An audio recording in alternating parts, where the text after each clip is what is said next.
Hello, hello, good evening. This is Auntie Ngozi again. Ask Auntie Ngozi is the name of the program. Okay, I was telling myself it's Valentine's Day. Happy Valentine to everyone. But I call it more of a happy love day to everyone because we know that God is love. And I am praying truly for everybody that the love of God today will spread abroad in all our hearts and that we will receive special blessings from Him today. So, today's episode I will be talking about why does love feel harder than it used to be? Why does love feel harder than it used to be? I know I started this program and I'm kind of running away from it, doing what I said I will do. It's like it's not just love that feels harder. A lot of things feel harder. You make a decision you are going to do something, and somehow in the process you get away from it and don't do what you're supposed to do. So now I'm back because I made the decision that I am unstoppable. I got to make things that I want to happen happen. Okay. I can do whatever I want to do. I can do all things through Christ that strengthens me. So I said, let me do this right now. Okay. Why does love feel harder than it used to be? Okay. Well, welcome back to Ask Auntie Ngozi, where we talk real life, real love, and real wisdom. Now, tell me something. Is it just me? Or does love feel harder these days? Just like I just mentioned, when you make a decision to do something, a lot of things feel harder these days. But people are talking, texting, posting, dating, but somehow loving deeply feels more complicated than it used to be. It used to be we had no choice but to talk.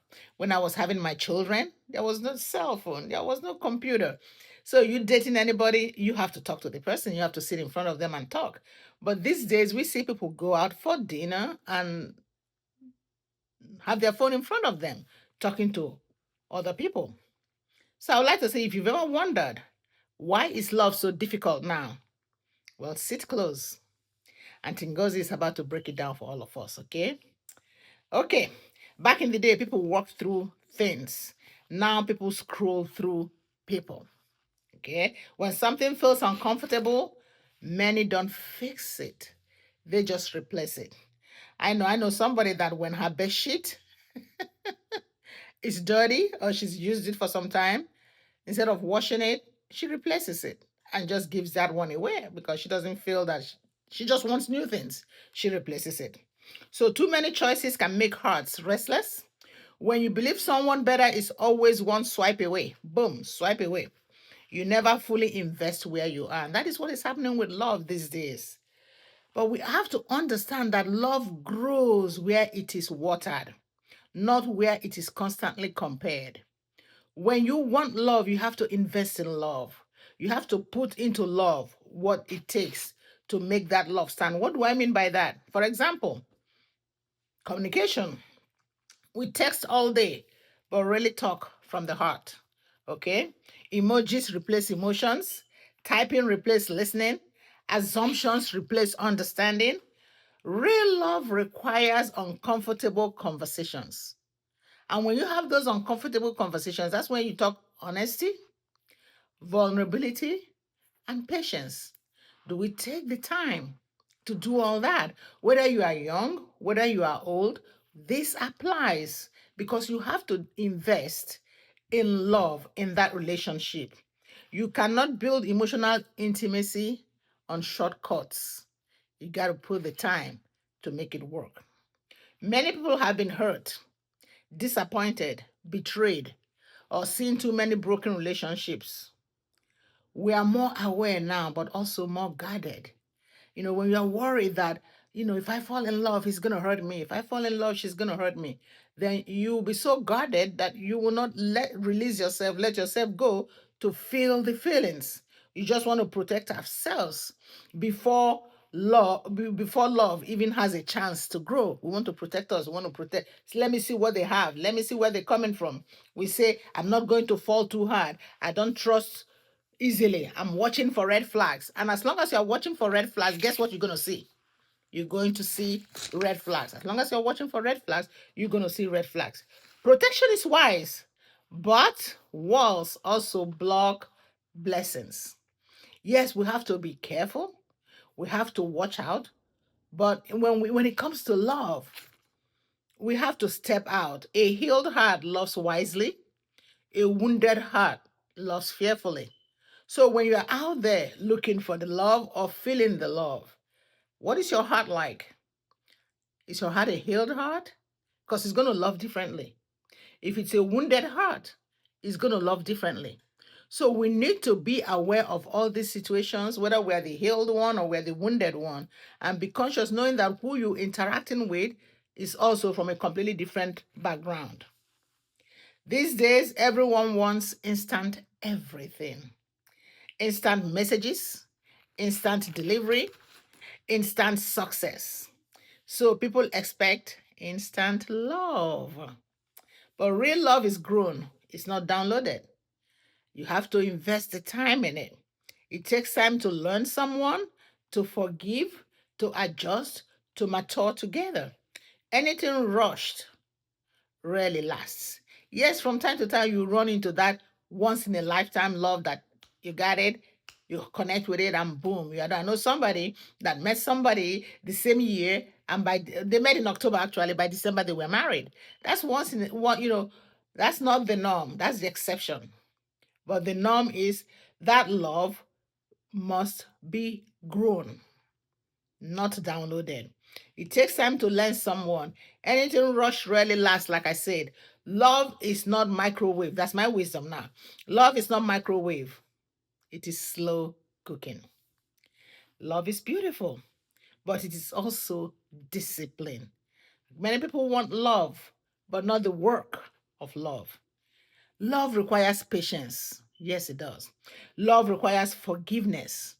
Love requires humility. Love requires sacrifice. Love requires growth. And by me saying all these things does not mean that you give away yourself because you are working with love. No, you have self-love also because you have to love you. Even the word of God says that you should love your neighbor as yourself. So if you don't love yourself enough, then you truly, truly cannot love your neighbor.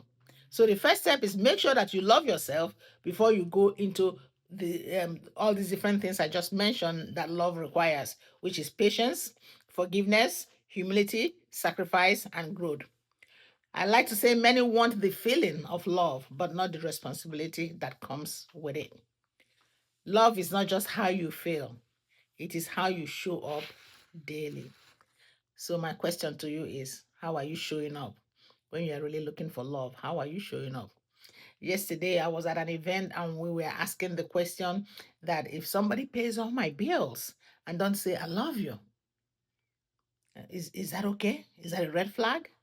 Some people said yes, some people say no. So I would like to ask you that question. If you have a partner that pays all your bills but never says, I love you, is that a red flag for you? Okay. The spiritual truth is when love is disconnected from purpose, values, and God, it becomes fragile. Let me say it again. When love is disconnected from purpose, values, and God, it becomes very fragile. And that's the spiritual truth. Real love is not just emotion, it is a decision rooted in character. Real love is a decision rooted in character. Love becomes harder when people are not whole within themselves. So that's a big red flag right there. Even you, when you are not whole within yourself, you really cannot love like you're supposed to love. So is that person you're expecting love from? So the question is that person whole within themselves? So when the heart is aligned, love becomes clearer. So is love really harder today? With this new generation, what can we say? Is love really harder today? That's a very good question. Because I like to say with the younger generation, the way we were brought up is completely different from the way they were brought up. I'm not even sure that's what I should be saying, but let me put it this way. Love itself hasn't changed.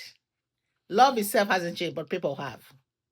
Okay, so based on where you are in life, there are different seasons in life that has to do with love. There are different seasons in life. There's a season where you were taught differently, and there's a season where you realize, hey, I need to learn this on my own and figure out what works for me, because I know that if my heart is not healed, then we have a situation right there. So people will have, we have to pace it. You know, what are you afraid of? Because we all have fears.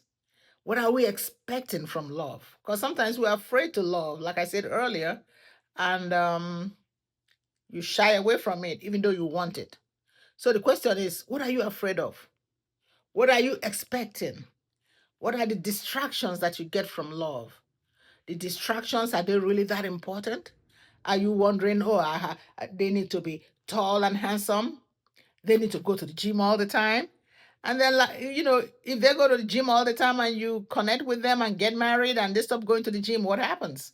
Or they go to the gym all the time and you stop going and they still go.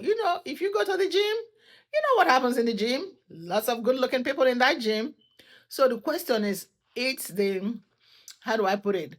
You got to be equally yoked when you're looking for that love. That's the key. Be equally yoked. Know exactly what you are looking for. Make sure you yourself are ready for it. Make sure you yourself are in the right place. Or when you are not, be conscious of the fact that you are not and keep working on you to make sure that you get to where you need to go to. Okay? So, but hear me clearly what I am saying. Hear Auntie clearly what she's saying. Real love still exists. We can find it, but we have to be intentional about it. Healthy love still exists. Yes, it does. But you don't just go into it blindly. You have to know, are you healthy? Before you start looking for that healthy love. And faithful love still exists. I believe that what you think about, you bring about. You make a decision what you want. You go for it. Your eyes will be a little bit more open to see what needs to be seen. But it lives where maturity, patience, and intention live. Like I said, you have to be intentional about it. So, if love feels hard, don't lose hope. Instead, ask the question, am I ready to give what I'm asking for? Am I healing what I carry? Am I choosing wisely or just emotionally? Love is not harder, it is just more intentional now.